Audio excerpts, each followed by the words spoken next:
Hi everyone, this is Sarah, and this is just me going over my gameplay prototype for the game I created, Blueprint Bonanza Mission Mansion. So the idea behind this game is that the students will create blueprints of various parts of a mansion, and each level is going to be a different part of the mansion that needs to be designed and created. So the soon-to-be homeowners have ideas in mind of what they want you to do, and you need to make sure that you're including those ideas within your total design for each level. This game is designed with a third grade audience in mind and given as a game to play before we begin introducing the ideas of multiplication and division, as well as area.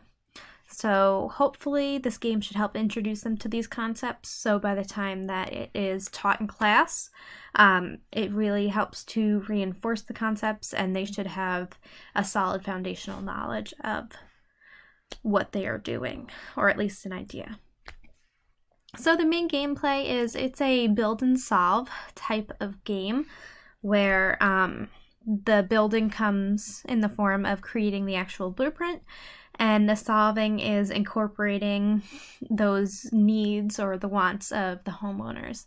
So taking those two different aspects combined and really putting them together is the main play of the game. The students have to follow the directions for the open-ended building. Like I said, they will have those criteria points of what the homeowners want, but they still have a very large berth or variety for what their blueprint is going to look like as compared to their friends. So the actual blueprint itself will work on concepts of area, and then looking at the price per square foot in comparison to the budget given for the area will help them with early ideas of multiplication and division. The materials are going to be very simple, especially for the prototype. And also, since I want to hopefully implement this within my third grade class, I wanted to make sure that the materials are something that can be mass produced within the class level. So the materials for each level is going to be a pencil, a highlighter, a piece of graphing paper, and then the direction sheet for the level that details out specific guidelines.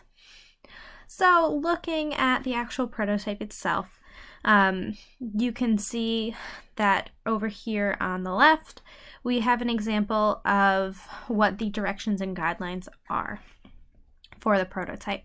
So we have the game materials listed, and then for level 1, it tells you the 4 different areas that you need to include. So an entryway, a large sitting area, the hallway to the living room, and a hallway to the kitchen. And then it also tells you that you have a budget of $100, where 1 square foot or 1 box is $1.